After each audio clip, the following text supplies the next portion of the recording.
Okay. Let's wait 1 second for all the attendees to join.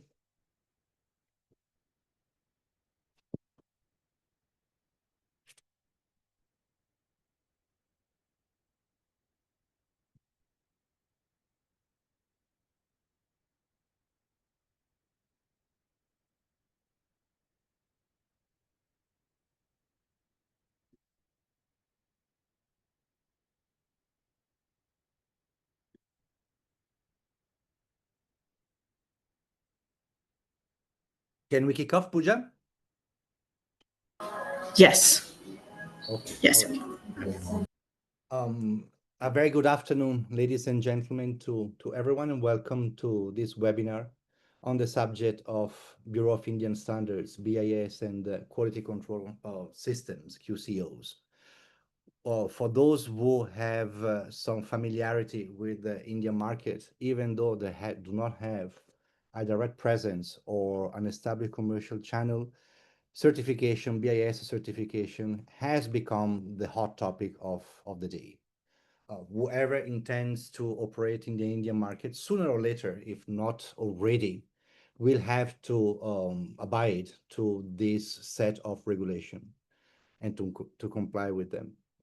BIS is nothing new. It's been there for quite some time, but it's only of late that India has decided, in an attempt to define its own standards, domestic standards, to adopt a wide-scale set of quality standards that are applicable to several different kinds of products. So since there is, I would say, a wide curiosity, if not concerned, by all the companies operating in the Indian market. So much so because also there is, in some instances, there isn't the clarity that an international operator would like to and would expect to have in such a sensitive and fundamental steps to operate in the Indian market. We, the Indo-Italian Chamber of Commerce, has decided to organize this webinar in collaboration with a set of experts that will dwell progressively from the more general approach and rationale behind the BIS to the specifics affecting specific categories of products, consumer goods on one side and capital goods on the other side. I am Claudio Mascioletti. I'm the CEO and Secretary General of the Indo-Italian Chamber of Commerce. A few words about our organization.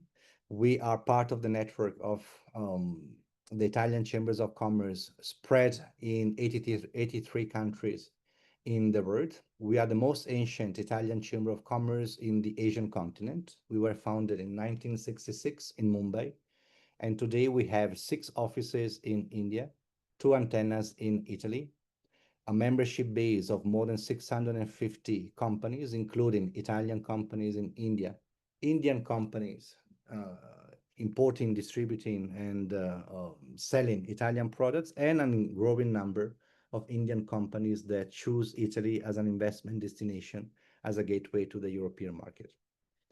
We have a total size of employees and consultants and collaborators of approximately 30 people. And we pride ourselves in being one of the most active, and so we are told, so this is why I'm saying this, in the entire scenario and panorama of the Italian Chambers of Commerce worldwide. Right now, we are having and we are witnessing a special moment of relations between the two countries, the two prime ministers, but not only. The entire establishment at an institutional level is working very closely on several areas and several dossiers. And we, as a chamber, our duty and our mission is that to support and to try and make less complicated doing business between Italy and India. So without further ado, I would like to introduce the first speaker of this round of presentations. We will have 4 presentations, and at the end, we will keep some some space for the questions, and I'm expecting to have quite a few questions. You can use the chat to put down the questions, and my colleague Pooja, she's connected, will then poke me to indicate the ones that deserve some answers through our speaker. So I would like to introduce Mr. Alok Kesari. Alok is Director in Policy Advocacy and Trade Facilitation at the Federation of European Business in India, FEBI. It is the European Chamber of Commerce in India. And the Indo-Italian Chamber is actually one of the founding members of the chamber, and I am myself one of the directors of this organization. He has an extensive experience in working across government and industry bodies and bilateral development agencies. And the reason why he's here with us today, because he's held key positions at the BIS, the Bureau of Indian Standards, and has deeply involved in development of standards and implementations of the QCOs, on which he will give us a little bit more of details. So please, Alok, the floor is yours. Thank you, Claudio, and good afternoon to everyone. I would be happy to share a few slides to give you an overview of how the QCOs that we hear a lot, what are QCOs, what is the relevance of the organization that we hear again and again, the Bureau of Indian Standards, what are the concerns the European businesses in India are generally facing in terms of quality control order. Of course, this will answer a few of the questions who have not yet or who are yet planning to enter the Indian market, but also those who have already been here. So some outlook on that.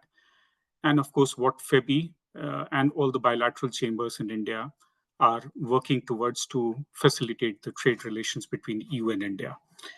So I will just share my slides and so that we can start.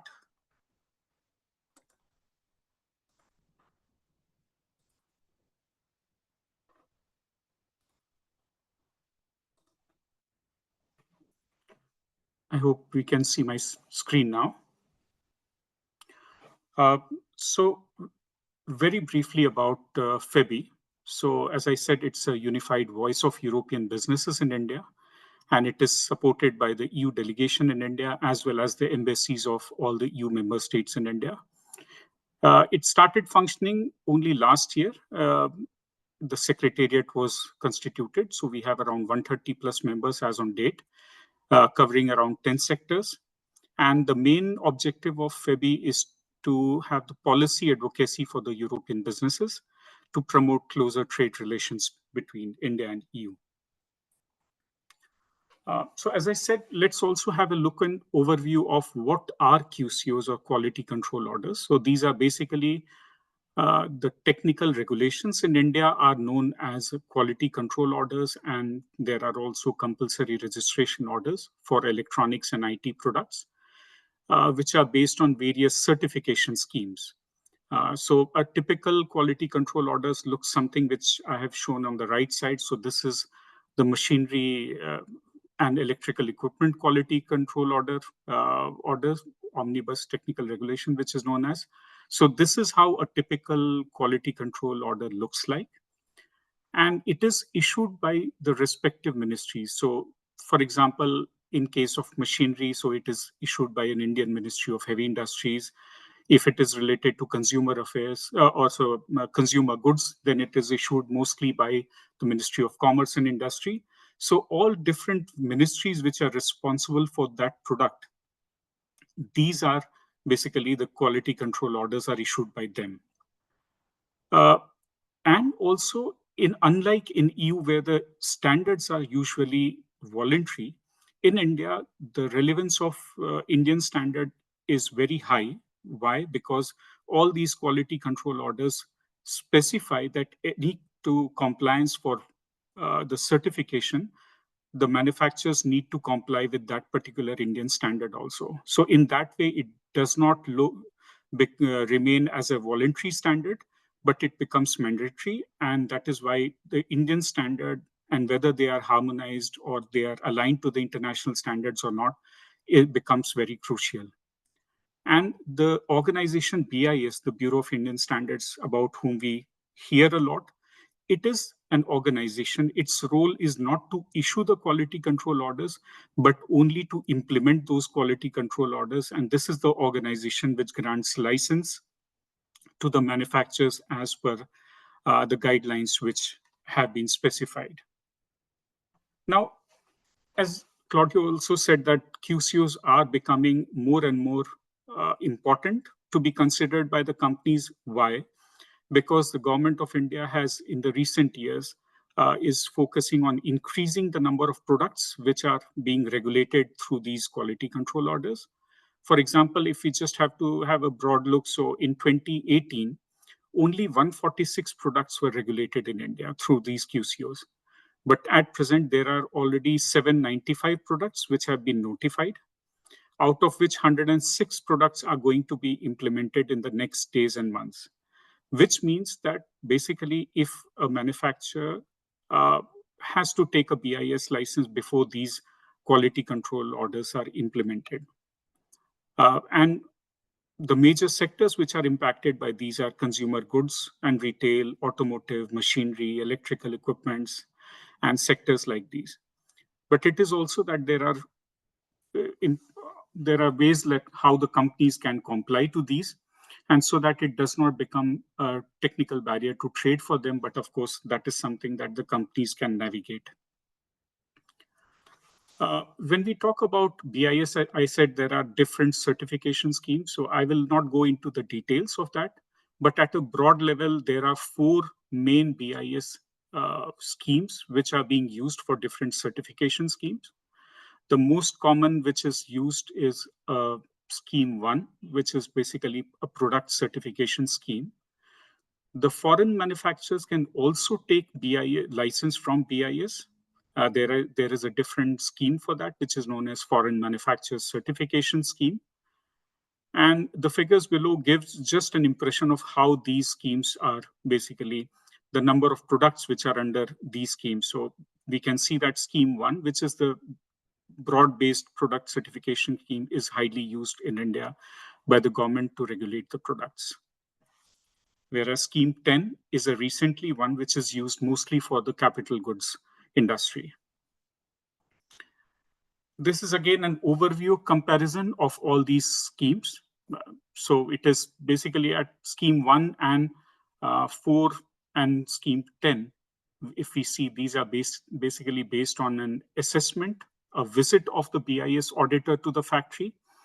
But Scheme 2, which was introduced by the government in 2013, is mainly for electronic and IT products, where there is no factory visit or no audit, physical audit, which is involved, but it is only a registration scheme and closest to the self-declaration scheme of in EU, which is being followed, like for CE marking. So something like that is the most closest one is Scheme 2. As I said, Scheme 10 is used for the recently introduced quality control orders in machinery as well as electrical equipment. And this is a different process, a bit slightly different process in all these different schemes. And as I said, for foreign manufacturer certification scheme, the key points are basically that the companies need to have an authorized Indian representative in India, which applies on behalf of the company. And there is an offline submission process of application. And the license is usually granted for a period of 1 year or up to 2 years. But we should also see what are basically the concerns of the EU businesses that we have been tracking in the last few months. And before that also, which has been observed. First is an insufficient transition period. Usually the government of India gives only approximately 6 months of time to implement a quality control order, which is often insufficient.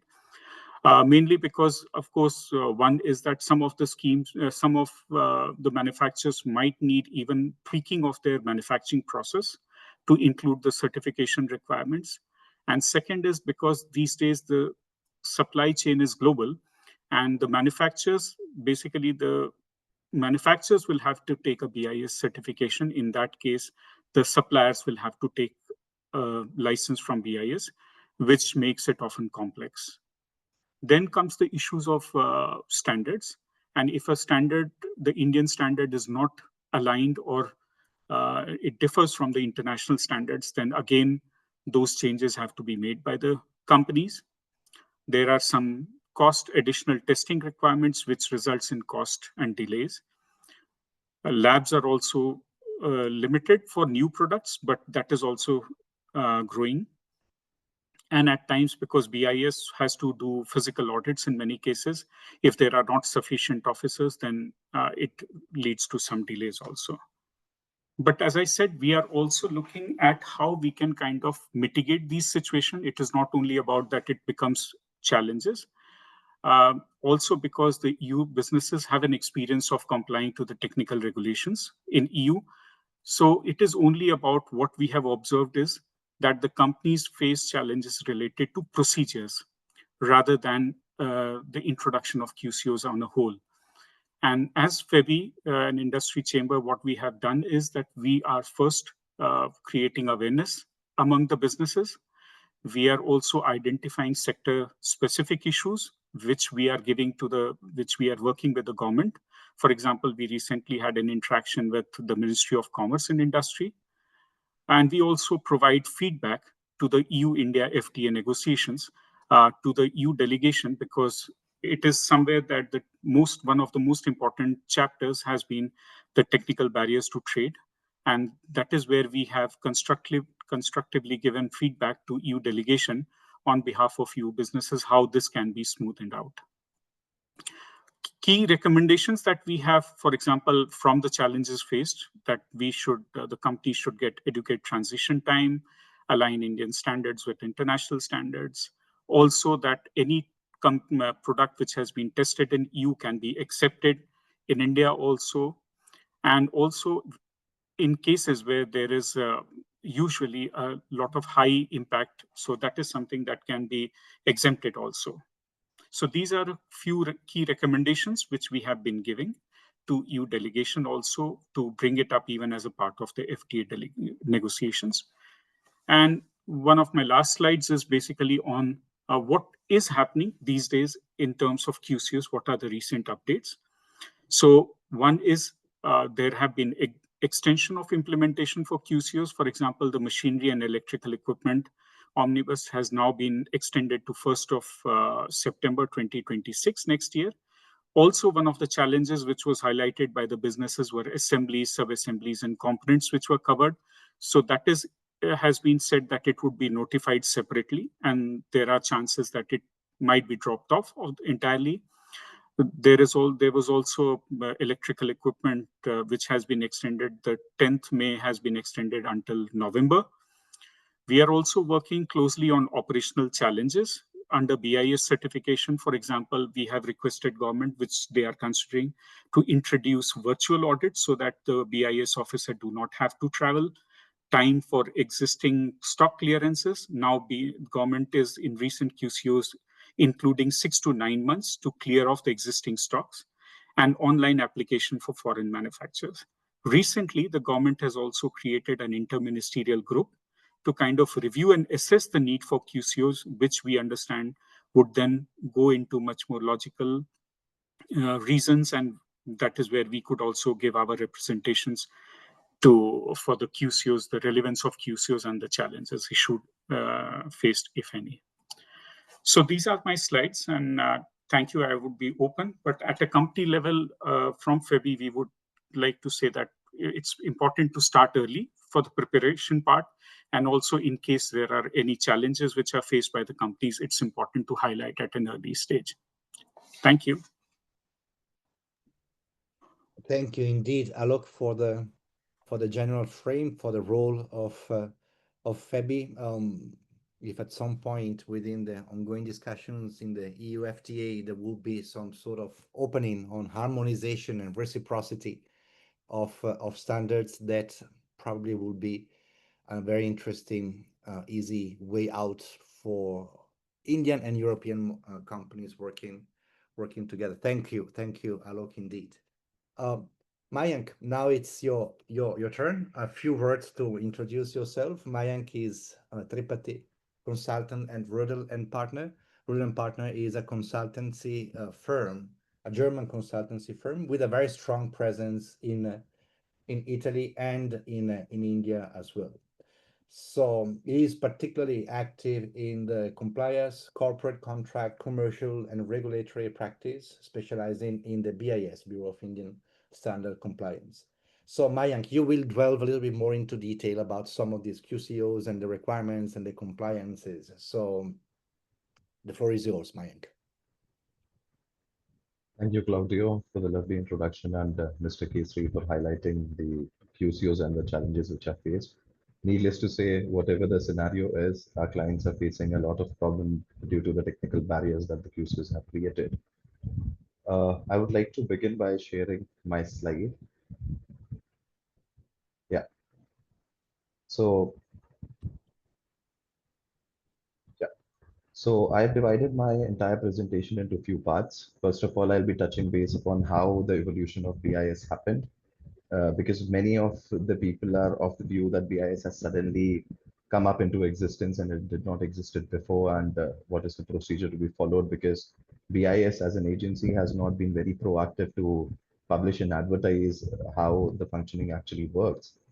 Then secondly, I'll delve somewhat into the quality control orders, and the main hero right now, which is causing trouble to every industry stakeholders and the manufacturing industry, is the Omnibus Technical Regulation Order, which was passed on 28th of August 2024.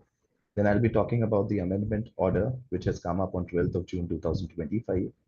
And obviously, it is wise to know what are the seizures and penalties attached to it in case someone is not following up with the BIS Act and the regulations and conformity assessment schemes therein.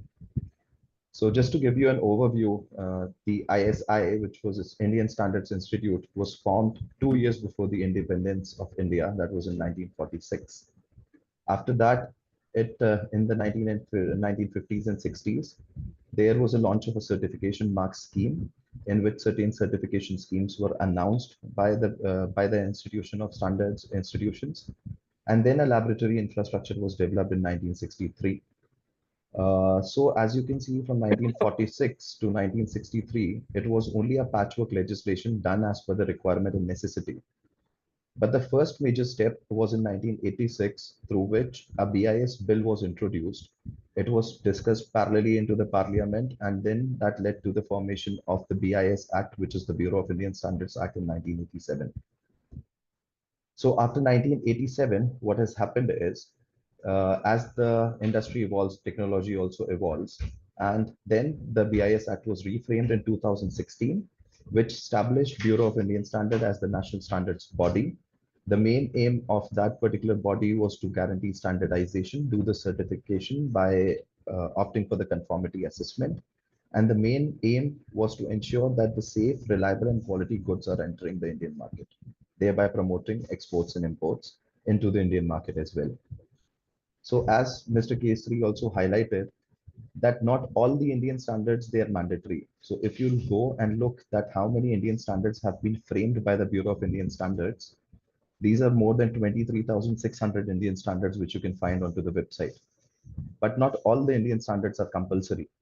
So as Mr. Kesari highlighted, as on 15th of June 2025, there are 187 quality control orders passed by various line ministries, by the Ministry of Heavy Industry, by Ministry of Consumer Affairs, by Ministry of Electronic and IT into India. So the moment a particular Indian standard and a product is covered under a quality control order, at that particular point of time, it becomes mandatory for all the manufacturers of those particular goods to obtain a Bureau of Indian Standards certification. If they are not going to obtain that Bureau of Indian Standards certification, they cannot ideally import, exhibit for sale, or sell any of their goods within the territorial jurisdiction of India. And that is why it becomes relevant, because in absence of the certification, if not obtained, the entire business flow and the service line would be stopped for business into India. So for example, I've taken an illustration that an Italian appliance manufacturer seeks to enter the Indian market with a range of new industrial machineries. They are aware that the BIS is required for their machineries, but how should they ideally prepare for the BIS certification to ensure compliance with the Indian laws? So one thing that we advise to most of our clients is to triangulate which line ministry is responsible for your products. Go to their website continuously and see for any draft QCOs which have been uploaded by them, which is going to come and convert into a notified quality control order at a point which could have a 6 months timeline, which could have a 12 months timeline. Because as said, the entire process is so stringent that it takes at least 6 to 9 months of time to get the clearance. Hence, being ready at an early stage grants the opportunity to the manufacturer so that before the day comes when the confirmation is required, the manufacturer is already prepared and has the BIS license handy within their hand. Also, it becomes really important to triangulate which conformity assessment scheme is applicable to them. So there are different set of products for which different set of conformity assessment schemes might be applicable. As said, scheme 1 deals with the ISI mark scheme. Scheme 2 is the compulsory registration scheme for majorly for fast moving electronic goods which are there. Scheme 4 is the certificate of conformity scheme. And the latest scheme which has been added is the scheme 10 certification scheme which is there. Ideally, there is an impression that Scheme 10 came with the advent of Machineries and Electrical Equipment Omnibus Technical Regulation Order of 2024. But on the contrary, Scheme 10 was firstly introduced in 2020 with the Electronic Equipment Quality Control Order of 2020. The deadlines of which, due to the advent of COVID, has been simultaneously increased by the government, and it has not taken effect. And right now, on 10th of May, it has been further extended to 10th of November 2025. And we are expecting that in the future that will be further extended because the laboratory infrastructure as well as the testing protocols are not in place.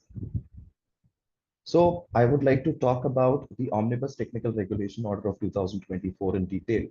So when we, majority of the stakeholders, they ask what is the scope of this particular order. So there are 20 standards machineries which have been notified in the first schedule of the Omnibus Technical Regulation Order, along with Type A, Type B, and Type C standards which have been classified. So right now I would give the credit to the government that they have tried to harmonize all the IEC and ISO internationally accepted standards on the basis of which these 20 set of items, which includes pumps, compressors, the tunnel boring machines, for example, have all been enlisted and they are following the protocol of the ISO standards, which are already prevalent internationally.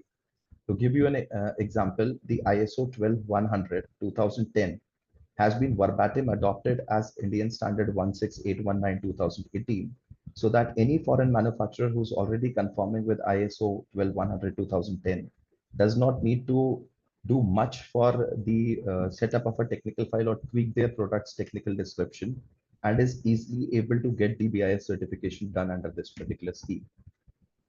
Regarding the effective date, earlier the notification stated that on 28th of August 2024, when it was notified, it was 1 year from the date of publication. So ideally, the date was set as 25th of August 2025. But in the absence of the guidelines and due to the feedback by the industry stakeholders, now the government has decided to increase it further. I'll be discussing about that in my next slide. Then comes the process of foreign manufacturer certification scheme. As the name is evident, any foreign manufacturer who is not producing their products in the jurisdictional territory of India has to conform and go ahead and take a certification under the foreign manufacturer certification scheme. As highlighted by Mr. Kesari, it's an offline process, pen and paper based process. All the submissions have to be done through an authorized Indian representative. So regarding an authorized Indian representative, I would like to highlight that an authorized Indian representative is required to be an Indian resident. So that has been willfully done. It is not required that the authorized Indian representative has to be an Indian citizen. An authorized Indian representative can be a person, a foreign national who has lived in India for more than 182 days in a financial year. And in India, financial year starts from 1st of April till 31st of March every year. So if a person has been in the jurisdictional territory of India for more than 182 days, that particular person can become an authorized Indian representative. Regarding authorized Indian representative, there are also some sort of restrictions.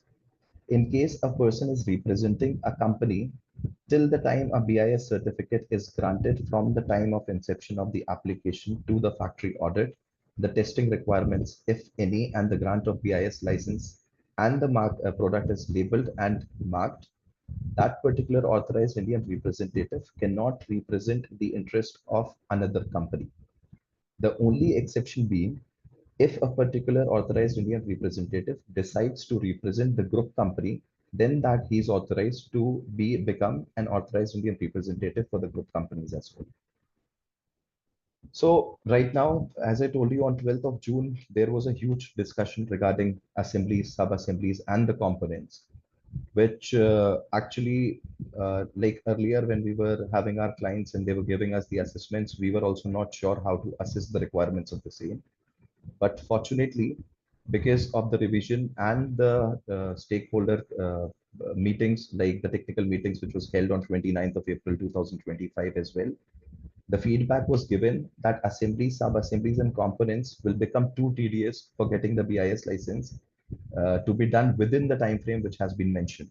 So now the deadline has been increased to 1st of September 2026, with the fact that only machines, the complete built-up machines, as well as the electric equipment mentioned in the first schedule of the Omnibus Technical Regulation Order, have to have a BIS certification under Scheme 10 Conformity Assessment Scheme on or before 1st September 2026. The idea of assemblies, sub-assemblies, and components, although it is stated in the amendment order that it will be notified by the central government in the time to come, but it is likely to be dropped from the entire purview. So this is an expectation which is happening. And as said, on paper, it looks like the entire process will take 6 to 9 months. But because of the lack of infrastructure with the BIS and the subject matter experts which are present, it is expected that these timelines will be extended to 12 to 14 months as well. So right now, if we count, we are sitting in June 2025, and the notification has been extended till 1st of September 2026. So right now, we are only having 12 to 14 months of time to take actions regarding the procurement of the certification if everything functions properly and the scheduled visits are done by the subject matter experts. So hence, it is advised that all the industry stakeholders who want to come into India is to align the fact whether their products are falling under any of the quality control orders, and particularly the Omnibus Technical Regulation Order, because it encompasses a wide range of products under its Schedule 1. It could be more than 35 products which are encompassed with it, and hence actions should be taken in order to procure the BIS certification at the earliest. Lastly, what I would be highlighting, because as said, I'm a lawyer and I must tell everyone about the seizures and penalties aspect of it. So as per section 29 of the BIS Act, the financial penalties in case of non-confirmation can be up to 500,000 Indian rupees. And in case of multiple failure to obtain the BIS certification or misrepresentation at the port of entry, it could also result into an imprisonment of up to 2 years. That is not the end. The customs can even decide to seize your products which are mandatorily falling under the quality control orders and the license for which has not been produced in front of the customs. And secondly, interestingly, there is a pipeline approach right now by the Bureau of Indian Standards, because they have become very proactive. In case there is a continuous offense, the financial penalties could range up to 10 times of the value of the goods which are going to get imported. So for example, if you're importing a machinery of value, let's suppose 2 million euros, in case of multiple failure of producing or misrepresentation at the port of at the customs, a fine of up to 20 million euros could also be levied onto the products if the BIS certificate is not produced. And like in India, we are all celebrating the digitalization of the economy and digitalization of the paperwork. One negative aspect of digitization is also there, that in case if a particular manufacturer is not conforming with the quality control order and is not obtaining the Bureau of Indian Standards certification in due time, then they can also ask other departments, for example, Department of Industry, Safety and Health, or the labor practices, to suspend the marketing license of the Indian subsidiary of that foreign manufacturer which is working there. So at the end of the day, I would like to say that these are not the barriers, but an effort from the government to ensure the safety and reliability of the goods which are entering the Indian market to circumvent dumping efforts. Collectively, we can give them the feedback about how they should frame or amend the regulations. But this is something which is here to stay and it's not going to be to go away in the future. And hence, as soon as the market stakeholders are going to take steps, the more better it is going to be. Thank you, Claudio, and thank you for everyone for the attention. Thank you, Mayank, for shedding some light on the flexibility of the timelines, but also of the implications that are foreseen. It looks extremely the gap between the monetary 5 lakhs, which is basically 5,000 euros, or 2 years of imprisonment. It seems very the gap seems pretty wide. But thanks indeed also for the insights on the various areas. So thanks.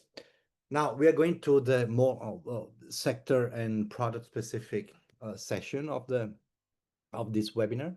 And I'd like to ask Alessandro Fichera and Vishnu Krishna from Bonfiglioli Consulting and Octagona to let us know about what happens on the ground when these kind of processes and compliances are started. So we have with us Vishnu Krishna, who is the director of the Indian branch and the Indian subsidiary of Octagona, and Mr. Alessandro Fichera. Please, Alessandro.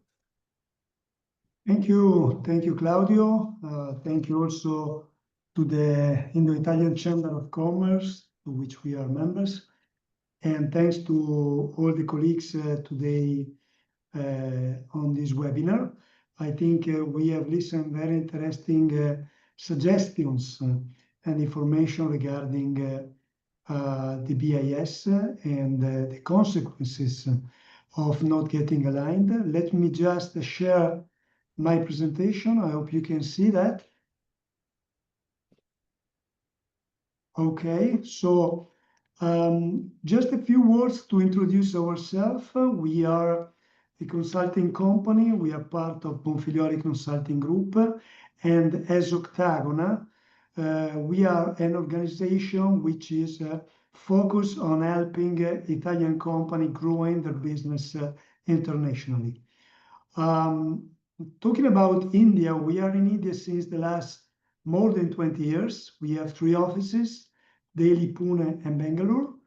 With more than 40 people, we are supporting a large number of Italian organizations that desire to enter, develop, grow into the Indian market. And one of our area of competence is actually the requirement, the technical requirement on BIS, since it's something that we are supporting our clients since the last more than 5 years. As the colleagues before were saying, BIS is not there, is not a new organization, so it's something that was there before, but only now is becoming a very interesting and important case, since many of these orders are becoming compulsory for the international companies. A few things that I wanted to share with you have been already discussed and introduced, so I'm not going further into that because I think my colleagues have made the situation quite clear. Let me just stress a couple of aspects because I think it's very important to consider before to go into the technical element of the capital goods. One thing that has came out before was about the need of having BIS registration to operate in the Indian market. Actually, I consider this is an important element because companies wanting to selling in India needs to consider that this is not a walk in the park, but is actually a very complex and tedious process to attend. So let's put in front of any consideration regarding the complexity of the process, the fact that we are here trying to build up a success case for the Italian company, for our companies to sell into India, which is today one of the most important markets in this geopolitical environment. Another important aspect that has came out is about timing and people in the BIS organization. Timing reflects the number of people that are available to attend the certification process, and mainly the audit, because the audit has to be done in Italy in the case of Italian companies. So let's not wait, let's not think that since there could be further extension in the orders, then we can relax and wait for some time to decide if to attend the certification or not. This is very important because we have to get the ticket to be in the queue. If we are not in the queue, then it could take even more time. For example, for one of our clients, we are seeing that you know, the auditor from BIS is coming from Calcutta, and then we need to queue to get him available to come to Italy. There's some delays for the flights, there's some delays for the visa. So please start as soon as possible with the certification process if you think that India and your product are have a fit together. One other important element is the factory location. BIS registration on capital good is looking at the factory where the goods are manufactured. So if we are buying and selling, that's not our cup of tea. This is something that is to be done by the manufacturer. So please take into consideration that, and take into consideration that the person will have probably to come from India and visit the factory for giving the audit approval. So if we are using some third-party manufacturer under our name, this is something that has to be taken into consideration. Talking about capital goods, what is a capital good and why we have to look at that particularly? Capital good is a machine, is something that allow an organization to manufacture other goods. So it's a preliminary and prevalently focusing on B2B sector, and it's something that includes production machinery, equipments, including large size equipment, or system, for example, turbines, or even pieces or parts that are then going into complex good or other capital goods. Why we have to take some attention to these goods, and why the government of India is pushing for certification on that. The government of India, under the Make in India scheme, is looking at increasing the production capability of India. So by adding more output to the production, to the manufacturing area, also to show to the world that India is a very important industrial hub, regaining scope and size compared to China, because in this moment, still in this moment, India is very much exposed in importing material goods from China. So this is an exercise also for India in order to grow up their industrial capability. And for us, it's very important because a lot of what is now inside the omnibus, inside the Scheme 10, and in particularly in Scheme 10, but in part also in Scheme 1, falls under the capital goods element. So in order to take a look at that, my further consideration is just not think that whatever is into scheme 10 or scheme X is capital good, whatever is into scheme 1 could not be or should not be part of capital goods. So be careful when you have to look for your product, take a look deeply in the list that are part of those lists that are shared by the BIS. You can find them online. This is an example. Electrical transformer, which is a typical capital goods, is listed in IICCI scheme, so scheme 1, while the other 3, which are just an extract, are part of scheme 10. Also, another important element I suggest to keep and pay a lot of attention is about the HS code. A lot of clients tell us, well, I saw that my HS code is not there in the list of BIS, so my product has not to be registered with BIS, which is absolutely not as a given. You should be checking thoroughly, and possibly you should double check with expert and competent organization, because sometimes we have noticed that the registration, the HS code for an Italian product going into India is not matching 100% with what is inside the list of BIS. Then we discovered that that particular product is actually part of the listing. So be careful, because sometimes has happened. We have been listening to in some cases of scheme 1 of product blocked in the custom because they were not having the compulsory registration. So without annoying you again with the quality control order, I would leave the floor to Vishnu, which can go more into detail about scheme 10 or scheme X and how it works exactly. Vishnu, please go ahead with your presentation. I will change the slides. Okay, thank you, Alessandro. Good afternoon, everyone. I'll go rather quickly, just to be fair, also because some of the topics have already been alluded to by the previous speakers, and to be fair to the speaker after me. Let's deep dive into Scheme X or Scheme 10.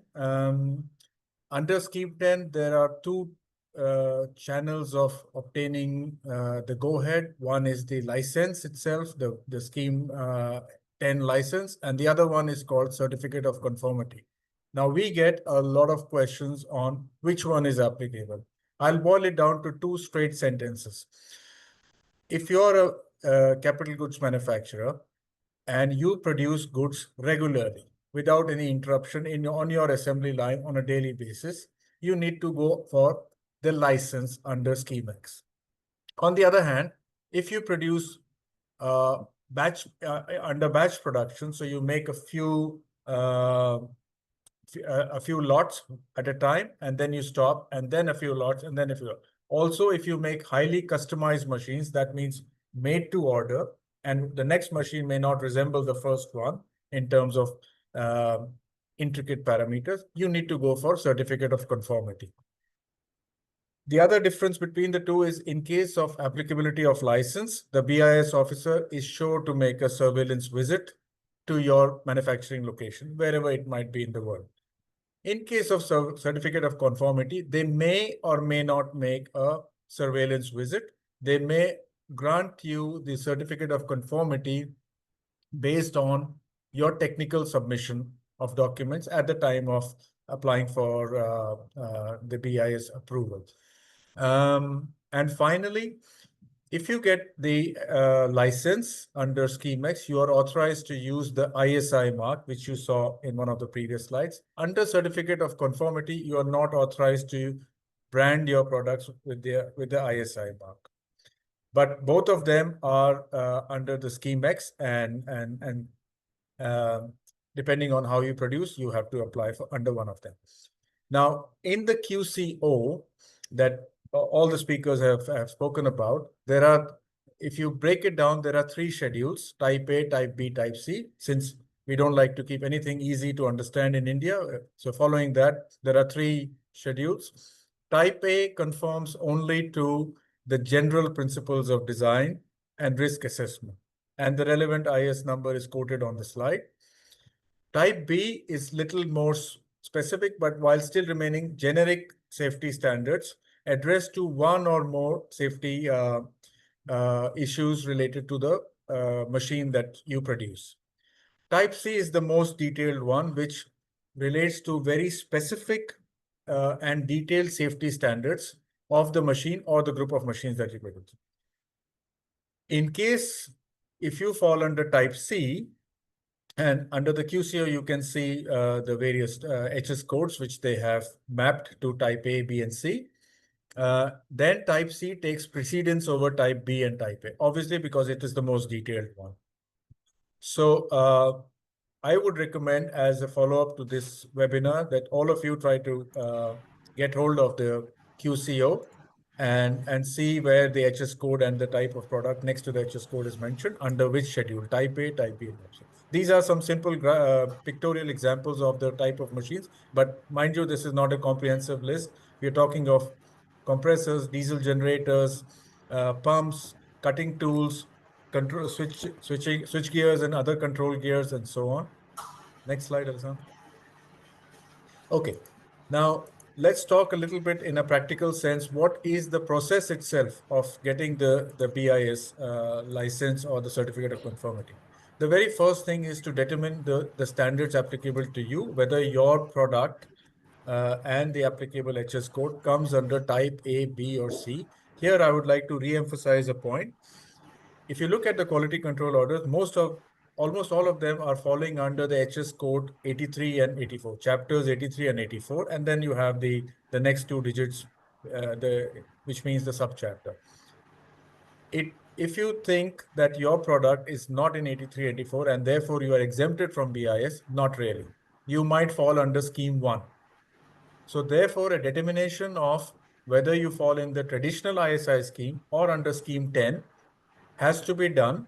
And if you're unable to do it, empower a consultant on your behalf in India to help you understand which is the applicable BIS approval standard and the relevant IS standard, which you will have to adhere to. Sample testing is optional. Internal tests can be carried out at your end to verify with the compliance, and test reports have to be submitted, or at the behest of BIS, you may have to send the sample to an approved specialized laboratory, either in your country or in India, if such testing facilities exist in India. One of the reasons, and this was mentioned earlier, that we do not have yet the testing infrastructure to test all kinds of machines that are being manufactured and brought into India, and therefore Scheme 10 was brought out to dispel some of the lack of testing infrastructure in India at this moment. Moving on, step 3, step 4, identification of the production unit. If you have multiple plants, as Alessandro mentioned, it is the actual plant where the product is being manufactured and sent to India. So that plant, the details of that particular plant has to be submitted, and I'll cover this in one of the later slides. And if you're a reseller or a trader, again, you don't have to apply for BIS. It's the manufacturer who has to apply for the BIS. So that's the way the cookie has been cut by the authorities in India. Alessandro, can we go to the next one? So talking about the documentation, this probably is non-exhaustive, but still covers a lot of areas, a lot of documents that you are required to submit as a manufacturer. Your own license to manufacture from your home country, all the test equipment and calibration certificates to prove that your testing equipment have been properly calibrated, a list of your production equipment. I'll go a little fast. Your process flow chart, internal quality control and test reports. If you're using an external laboratory, their test reports on your product, layout of your company, particularly the shop floor area. All these have to be submitted to the BIS at the time of making the application. One very important thing, and this was also mentioned earlier, is the authorized Indian representative. This is a person, a foreign national with the right credentials, or an Indian person based in India who is going to be nominated by you. And the sole purpose of that is that BIS would like to communicate with him or her for their day-to-day queries during the entire process, from the time you lodge an application until the time of grant of license. And so this is the rule for the BIS. These are some of the reasons. The BIS wants a local point of contact. They don't want to, directly contact the manufacturer. They will only visit you and then speak to you there at that point of time. The AIR is also responsible for the documentation, because I am an AIR for some of our clients, and I know that my signatures are required time and again. And also they, let's say it's the AIR who is held responsible for any non-compliance that occurs later on, or if any, let's say, non-authentic documents are submitted. So it's not a role that can be taken lightly. This is the reason why BIS needs a local person, so that they can reach up to that person easily in case they have either general queries or some severe grievances. And this is a requirement that cannot be despaired with. Now, let's take a quick look at some of the screenshots in this and the next few slides. When you apply on BIS, we talked about digitalization a little while earlier. These are some of the links that you will have to use while lodging your application. The one that has been encircled is the link for registration for OTR, Omnibus Technical Regulation, under which the QCO and under which Scheme 10 falls, for foreign manufacturers only. So like all of you. Next slide, Alessandro. This is the starting point. Then there is funnily enough, there's a Google form which has to be filled up with your name or the firm's name, address, and all that. As much as I remember, this is not a technically intense form. It's just the starting point itself. You have to give the description of your machines. You have to select which type of category that you fall in, and so on.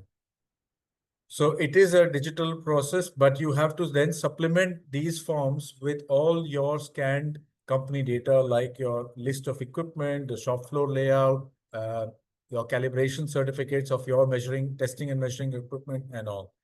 I won't go deep in this because we've already covered this. Challenges, let me reiterate, because this is important for all of you in the audience to remember. Maybe BIS is not destructive enough when I compare to what's happening between Iran and Israel, or what was happening a few days ago, but it is destructive enough to your business if you do not take adequate measures now. Why? Because as much as I can say, and I'll be brutally honest here, BIS is severely understaffed. So your application is sure to be at the rock bottom on the day you apply, and there is no way to bring it up. So you have to play the waiting game, and therefore, as the previous speakers mentioned, the sooner you understand, the sooner you work with a local knowledgeable partner, the better it is for your business. There's no way to circumvent the queue. And what adds to the complexity is that with a very few handful of officers available for foreign visits, sometimes visa is a challenge. We are facing this right now as I speak. We are not able to get hold of a Schengen visa for Italy, despite all the efforts we are making. So even when the BIS officers are ready, the client or the manufacturer is ready, there could be other unforeseen delays. So take this into your account, that it is not a very linear process. There might be unforeseen delays, and the sooner you start, the better it is. And then finally, I think this might be close to the end. These are some useful tips that we can suggest. Consult with experts to understand where you stand, where your products stand in terms of which scheme to go under, and whether your products are under BIS in the first place. Prepare all the documentation at your end, and which consultants will, of course, help you. Then get hold of the IS standard and make sure that even if you are very confident that your standards that you're following are the EU standards are superior to IS, still please get the hold of the relevant IS standard and make sure that you are adhering to those standards. It's just to not have an unpleasant surprise on the day of the audit when the BIS officer arrives. Prepare well for the audit. It's a one-time activity for the next 2 years until you have the license. So there's no harm in measuring twice and cutting once. And then later on, you have to plan for the renewal. But as far as I know, renewals do not always require a revisit. But that's a subject for the next webinar. All right, so I'll stop here and make way for the next speaker. But we are all ready later on to handle your questions, which I see are streaming in now. Thank you indeed, Vishnu and Alessandro, for the very detailed deep dive into the Scheme X, Scheme 10 of the QCOs. I'm answering straight away to one of the questions. They are the experts, so you can refer to them after the webinar for whatever guidance you might need. There was one question on who could be the point of reference for following things up. Now it's the turn of Mr. Mattia Armelli. Mattia represents, is the commercial director of Analytical Group, and that deals an Italian company that is specialized in testing, certification, and sustainability across various industries. Fashion and luxury first and foremost, but not only. They extend also to electromechanical sectors. So, Mattia, what has been your experience so far? In your case, some of the QCOs are already established. We saw that for the Scheme X, still things are in the making. In your case, instead, something is already sort of consolidated. So you will have first-hand experience. In fact, first of all, congratulations to all the speakers, because being in deep in this chaos of BIS certification. And if you don't mind, I share my slides too, which is more directed to the, I don't know if you see it, maybe very little, but now you should see screen, no? Okay, perfect. So we already see a lot of details about BIS certification, and one thing that I want to say before we start is that it's all the BIS almost have the same procedures. What is really changed is the impact on your product, because not all the industries are ready in the same ways. Based to our experience, we are the first one in Italy that had already 6 audits on footwear companies. I would like to spend some more words than the presentation that preceded mine about technically how to manage also the auditing, and what we've seen as a critical once you're approaching at the auditing. So not just the day of the audit, but also the preparation that Vishnu and Alessandro and then all the others already explained exactly what you have to prepare, but then what happens in practical once the audit come from India. And which is the case about furnitures and about footwear. Just a few words about Analytical Group. We are a group of testing and certification, and our mission is try to make life simple doing our work, which is testing and certification. So our support in this case, it's all about technical issues and prepare you at the best, in the best condition possible to having a quality discussion with the auditing and inside of the laboratory that you have to prepare internally, or in case if you give externally the testing. We have more than 40 years. We're based in Italy, China, and by the end of this year, we are opening a laboratory, BIS laboratory in India directly in Noida. And we help, as I said, for accredited parameters support and market access service, which is mean helping you navigate through the compliance issue of the product. What we do is from testing to RSL, labeling, compliance activities, and support by technical regulation. So let's go now. We start with the footwear. As I said before, I don't want to go again in detail of QCO because we already spoke about it. But what I can say now is that everybody at the very beginning, I'm speaking about 2 years ago, more or less, started to say it's impossible that the India auditors will come to us to see our luxury production in Italy. Well, it's very, very possible, and it's happening.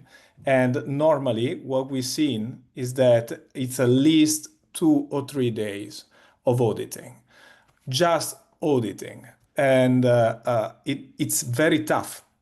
It's very tough. It's not a joke. We have Accredia, we have other type of certification and auditings in our laboratory. Based on my experience, 20 years in laboratory, I can tell you it's a real audit. It's not a joke. Okay, so if you choose to go and obtain the BIS certification, you have to be prepared. When I say you have to be prepared, it's not just, of course, going to the right consultancies or prepare correctly all the paper. It's also your organization. I mean, inside of the company, you need somebody that take care about this project, and it will take care about the auditing and the testing that you have to provide internally. I repeat, not all the companies are organized as the same. Based on our experience in footwear, it was completely another world for them. Okay, so don't think that it's something light, no. It's something that during several days, and it will take a lot of times, a lot of effort, money effort, and people timing effort. And you need a high level of training people. This is the roadmap that colleagues already share about how you can implement, and even here, based on our experience, the collecting of information is crucial to understand exactly before starting even the application. It's crucial to understand your company inside, if it's ready, if it's not ready, if you see some critical points inside of your organization. Once you start to prepare all the paper, as I said, you can understand at that point what you miss and where is the area where you can or you must invest the most. Along with the certification request, in fact, is necessary to send a lot of documentation to the authorities. And give you an example, always practical example. We had a customer that tried to send the documentation of internal dynamometer for testing. Okay, the auditor realized after 1 month a note where it said is not accurate by the calibration. So they stopped the application. We went to an accredited laboratory for calibration. We remade all the calibration, and then we resend the documentation. So just to let you understand how technically deep it could be the problems, and it takes 1 month. Okay, so we stop all the application for 1 month just for these details. So it's very, very important to prepare everything in accurate ways.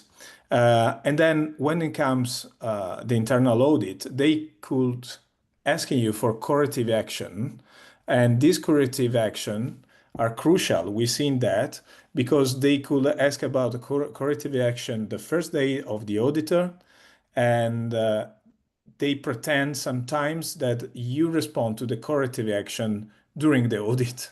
Okay, so yes, it's very tough, I know, but it's happened sometimes. And after all, once you prepare everything, the auditor comes, they do the checks. In the case of the footwear, for example, they takes all the shoes, they put inside on a box, and they ship directly the box to the BIS authority. And until they don't have the result of the test in BIS lab, you don't have the certification. So you still have to wait even after the audit. So this is the documents that you have to prepare. The adequate testing facilities, of course, it depends on the typology, as we've seen, of scheme that you apply. In footwear, there are a minimum internal testing requirements, which is mean that at least you have to have those type of instrument inside of the manufacturing company. When I say manufacturing company, it could be misunderstood. It means who produced that good. Okay, it not means like, for example, if I am a brand and I produce my shoes in several different manufacturing units, each one of them must be accredited by the BIS, must be audited by the BIS, and each one must have an internal laboratory. At least you don't do group labs, which is a different things, quite complex. I don't suggest this, but you can do it. But it's important to understand that when we speak about manufacturer, we speak who made the goods. Okay, so this is the 24. There are 24 product standards involved in footwear certification. Let's focus for a second where we made the audit ready. We have not made it audit for military footwear, for example, or PPA. We made an audit for generic footwear, sandals, slippers, and sport. Even here, if I don't get wrong, also Alessandro told that, but you must check what you means with product, with your product. Is not HS code.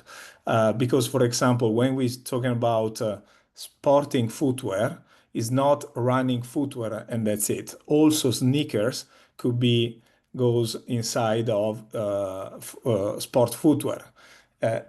Some types of sneakers can require general purpose, for example, and the other type, it will be in sport.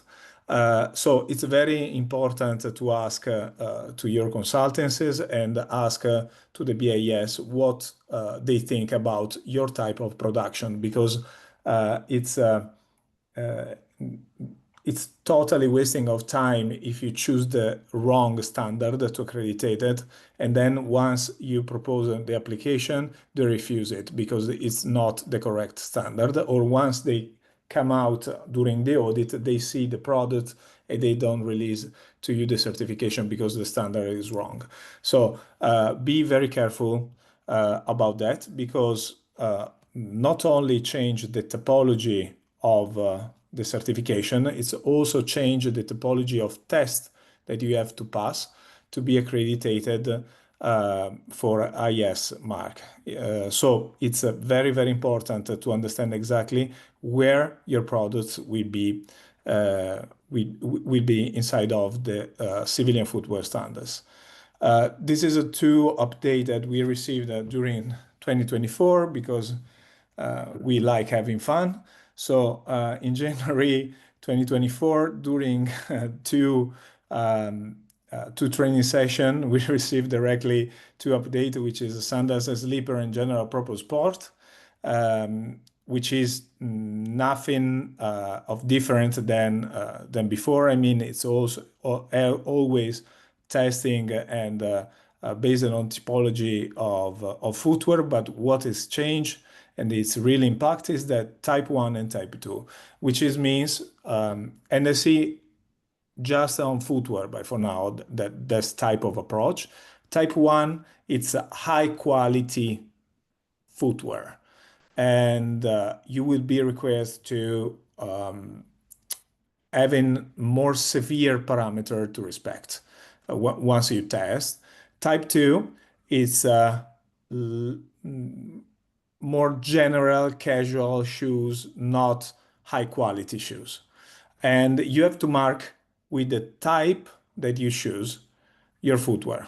And this is very important because if you are like a luxury shoes in the market, you normally you choose type 1, but type 1 requests more tests and more critical tests.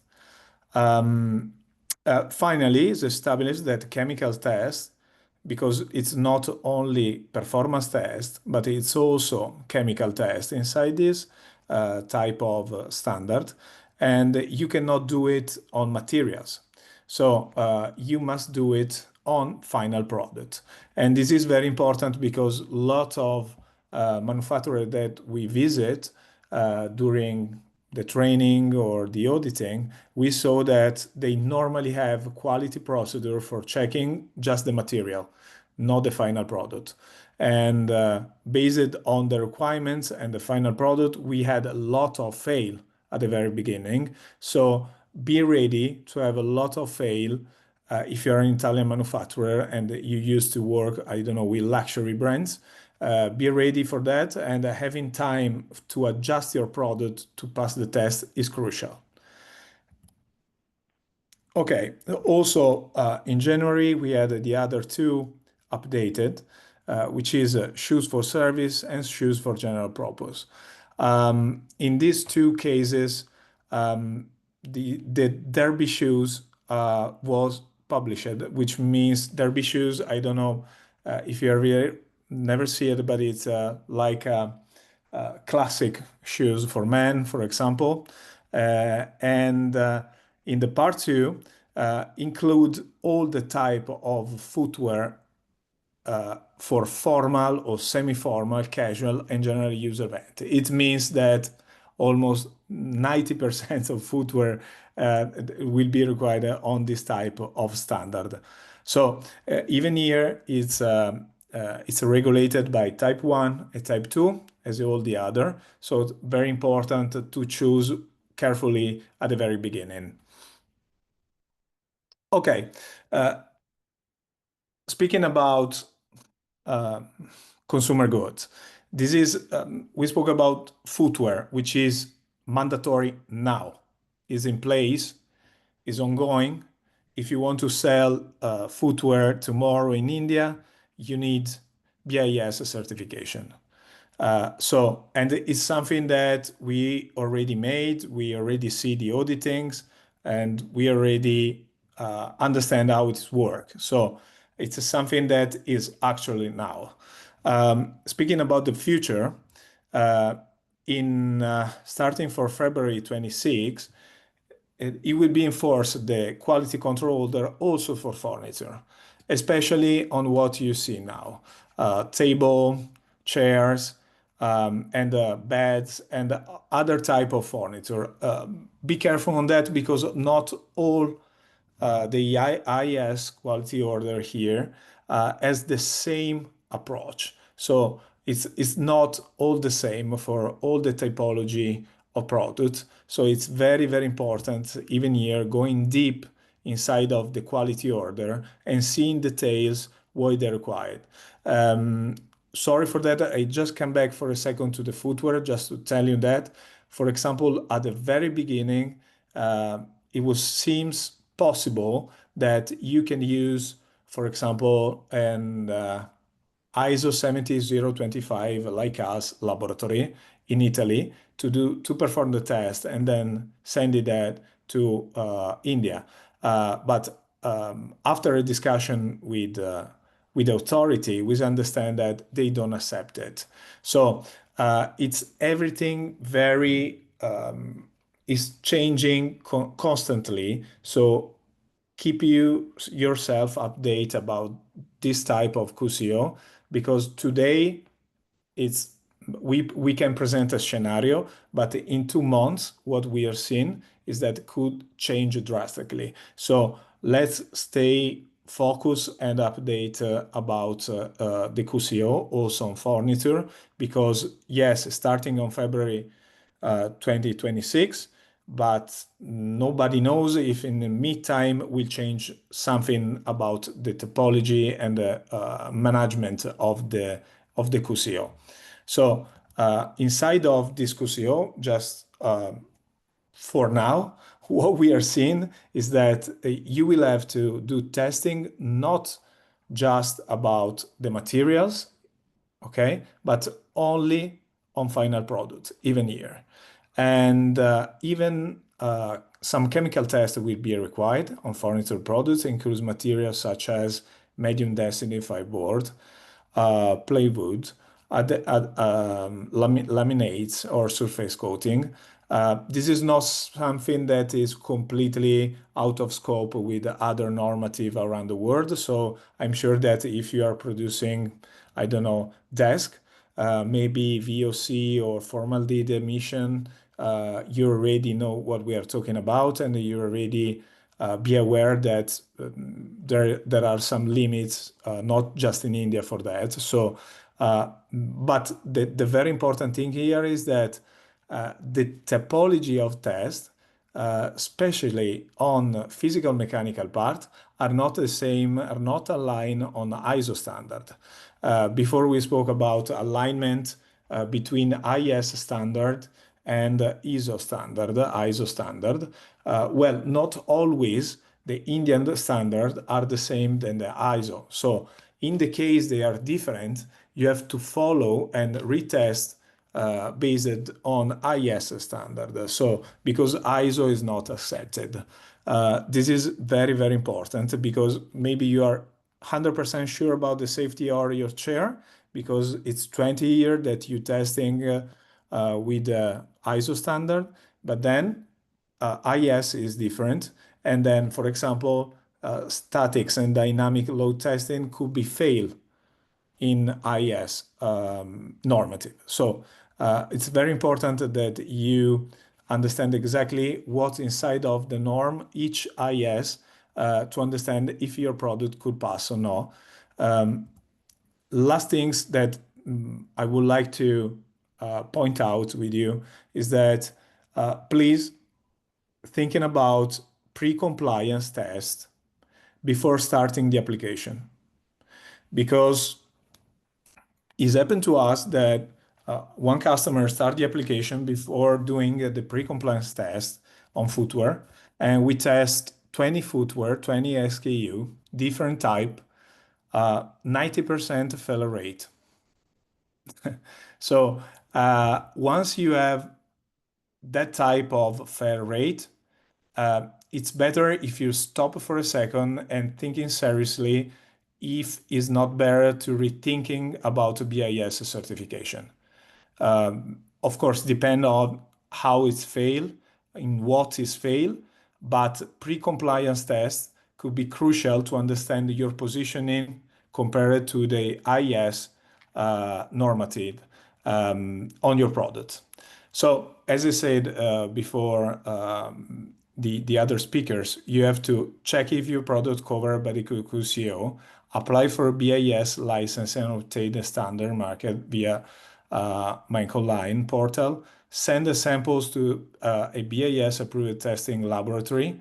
Once you are sure that you want to move on the application, of course, undergo initial factory audit by the US BIS authority and affix the BIS mark on each product. This is very important. Also, the labeling could impact, for example, on packaging or on your product. So it's very, very important to thinking about also labeling is part of this regulation. And you already seen from the other speakers what is the consequence of non-compliance. So I don't want to spend any longer with that. The last things that I want to say, Claudio, just a second.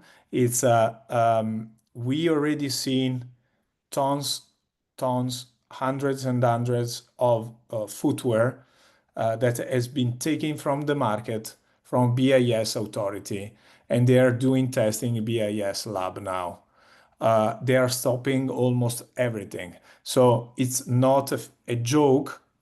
I'm sorry for that, but I want to repeat, it's not a joke. I mean, it's not a joke, the auditing, it's not a joke selling the footwear or the materials that must be compliant with the BIS authority without logo, without BIS certification. They will be stopped and the fine will be high. Thank you. Thank you indeed, Mattia. Both with Alessandro, Vishnu, and Mattia, we went a little bit beyond the allocated time, but I thought it was important. Sorry. No. But it's very relevant, so that's fine. That's part of the. That's how it's supposed to. It's how it's supposed to be. As expected, we have quite a few questions coming in. I have one question that perhaps Alok or Mayank or whoever might like to address. We have understood that identification of the proper HS code is crucial. In some cases, you might start a process with the wrong HS code.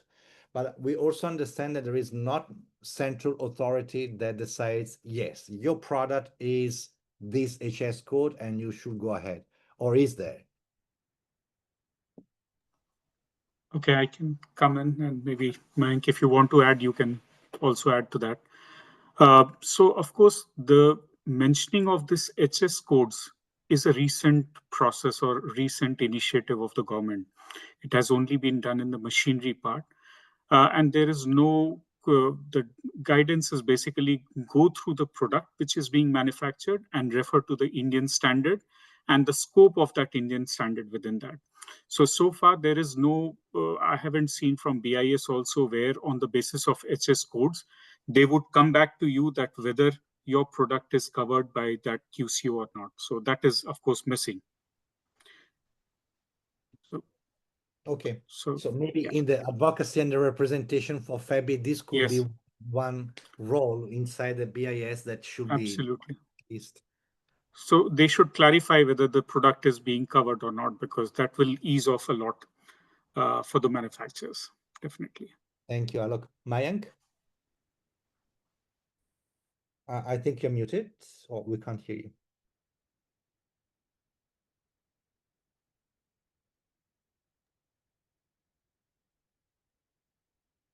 No, we cannot hear you, Mayank. In the meantime, maybe Mattia, you want to...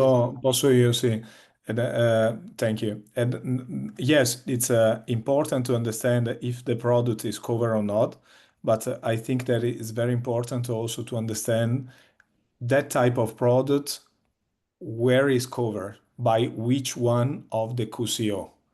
Okay, so it's not just if it's covered or not, it's where my product exactly goes. Because if it change the scheme, and you pass from scheme 1 to scheme 10, it's change everything. Of course. Alessandro, thanks, Mattia. Yes, I think that using HS code is more an Italian approach in order to simplify. What I see is that the companies tries to, enter in a particular area and then get attached to that. So as Mattia was saying, my suggestion is to make sure that there is a coincidence between the HS code and the real product under the quality control order. Okay, all right. Shall we try again, Mayank, if he's back with his voice? Yeah, I hope my voice is now audible. Yeah. I was just adding on to the fact what Mr. Kesari emphasized, that to just give you an explanation, out of the 187 QCOs which have been notified, only 2 QCOs are having the HSN codes. So it is rather indicative, but it should not be relied upon. So always go with the description of the product, see the technical description of your product, match it with the Indian standard which is applicable, go through all the parameters and then decide whether my product is going to fall under this particular Indian standard or not.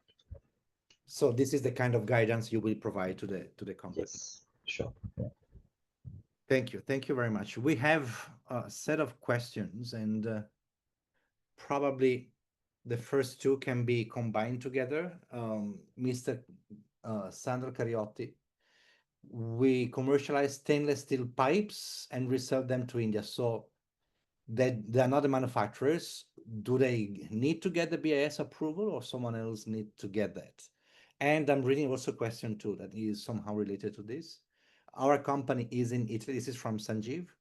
Our machinery is an assembly of a number of equipment, instruments and controls, computers and proprietary equipment. Most of these components are sourced from different suppliers. This whole train is exported to India, and we have already a presence in many customers in India. So now what do we need to do? How to apply and obtain BIS certification? Can we do it on the whole thing, but should be the manufacturers, the single components get certified? So I think Alessandro to start and Vishnu to start with, then obviously everyone else and they want to pitch in. Sure. On the first one, I think that I was mentioning it in my presentation. If the product is made by somebody else and commercialized by the company does not need to get the BIS approval, the BIS certification. Who needs to get the certification is the manufacturer at the manufacturing site. So this company should talk with the manufacturer of pipes, of the steel pipes, and ask them to get the BIS certification, which is, according to me, is under scheme 1. Regarding Sanjeev, it's a little bit complicated situation, in the sense we should understand what are the real machines that are made by the company, or if the company just source and put together all the machines inside the line. If in the second case, if they just are, aggregating different machines, technically speaking, those machines have to get the BIS certification. But if the company is setting up a plant, we have just a recent case on that they make aluminium plants to process aluminium. So we go and see what is the most important asset inside this plant. We identify what they make, and we identify the factory where this company is making this asset. All the other are sourced. So under scheme 10, the entire setup goes for certification on the machine that they make. The rest is under the assemblies or under the components of the entire plant.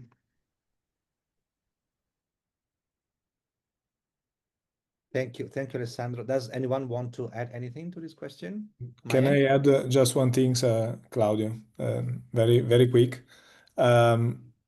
Be careful, because what I said, Alessandro, is true. Manufacturer owns the certification, and this is could be no problems. But if it's your critical supplier, remember that you are a brand that produce for and you resell. Remember that the certification is of the manufacturer. So if you change manufacturer, you don't have the BIS certification anymore.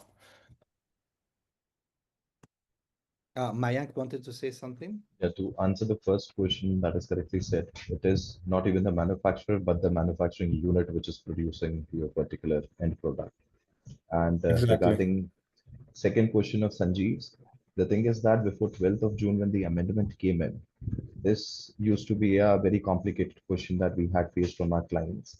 But after the 12th of June clarity, where assemblies, sub-assemblies, and components have been kept in abeyance till the time they're not notified by the central government. So the certification is now to be taken for the entire machinery setup, unless there is a component which has already been notified in another QCO as per section 16 of the BIS Act. So for example, if you have a CNC machine, which has a three-phase squirrel cage AC motor embedded into it, then you would have to obtain a separate BIS certification for that particular motor in addition with the machinery safety certification under scheme 10. But if it is those components, assemblies and sub-assemblies are not notified explicitly in other QCOs, then you may proceed with obtaining the same under scheme 10 for your entire machinery setup. All right, we need to rush through the questions because our time is running out. I'm compiling three questions in one. Arianna is asking, according to Scheme 10, testing of machinery at the production site, but then the machine is assembled only by the Indian customer as part of the plant. So what needs to be audited? The Indian assembly line or the Italian factory? Then Pierpaolo Sala is asking about some more details about the certificate of conformity. So I understand for those products that are not representing the core or the main production of one company, and intellectual property. How, since there is a disclosure of industrial sensitive information, is that protected under any international IPR or not? Mayank, Alessandro, whoever.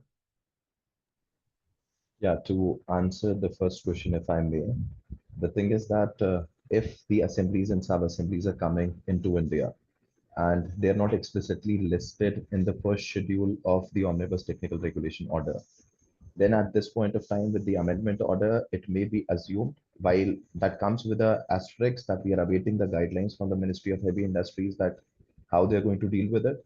But prima facie, due to the interpretation of the law, it seems if the assemblies and sub-assemblies are coming in and the final machinery is manufactured at a location in India, then it is the Indian location which would have to go and obtain a certification for the under the scheme 10. But that comes with a caveat that if the sub-assemblies or assemblies are not already covered in other quality control orders which have been earlier passed, or they don't find their explicit mention in the first schedule of the Omnibus Technical Regulation Order. So there are 20 subgroups that has to be assessed, and BIS is something which is very subjective in nature, and then a specific assessment depending upon what products constitute and are sent by the foreign manufacturing unit into India has to be assessed, and then this answer can be given in clarity. But just a superficial answer, if those assemblies and sub-assemblies are not covered in any of the QCOs or in the Omnibus Technical Regulation Order in the first schedule, they could be sent into India and then the final machinery would be certified in the unit which is assembling the final machinery unit. And to answer the second question about the certificate of conformity, as said, certificate of conformity is only given for a certain batch or set of machineries which are already customized or made. So let's suppose you make 50 different machineries and they require they are required to be sent to India. So then for batch number 1 to lot number 50 or batch number 1 to batch number 50, those machineries are assessed and some sort of one-time permission is given by the BIS for those machineries. Once they reach the port of entry and they clear the Indian market, then again you have to go and apply for a certificate of conformity for other lots or batches. And regarding the third question, regarding the confidentiality aspect of the things, so this is quite confusing term when people say that technical drawings are needed. So what my understanding, limited understanding lies is, first of all, BIS is not an authority which is not backed by the government. It's a constitutional body which has its power driven from the act which has been constituted. So first of all, the thing remains that you're the manufacturer and you want to get a license. So that amount of trust must be there that the certification body won't leak your technical drawings. That is one. Second thing, BIS just wants you to exhibit how the core technical function of your machinery is. So you have to give them in a blasted AutoCAD diagram where all the components about how they are functioning. And it should not be a 1:1 blueprint of how your manufacturing process entails. So that could be answered in that particular fashion. Okay, thank you indeed, Mayank. Any more comments on this?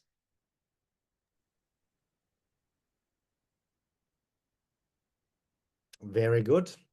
So thanks so much. I see that still quite a few people are still connected on such a technical and sort of sophisticated online workshop. Thanks to all the speakers, to Alok, Mayank, Alessandro, Vishnu, Mattia for sharing with us all these pieces of information. All the contacts of the speakers are available and will be sent in available on our website with the presentations after this event. I still have some more pictures, but there's some more questions, but we have run out of time, so you can definitely address them directly to our experts. Thank you indeed so much. I think this BIS and the QCOs is a journey that just started, and it will keep us occupied for quite some time. So again, thanks everyone, and Thank you. Thank Thank you. you, Claudio. Thank you. Thank you, Thank you to everybody. everybody. okay. Thank Bye-bye. you. Thank Bye, you bye-bye. very much. Bye. Ciao. Bye-bye. Thank you. Thank you.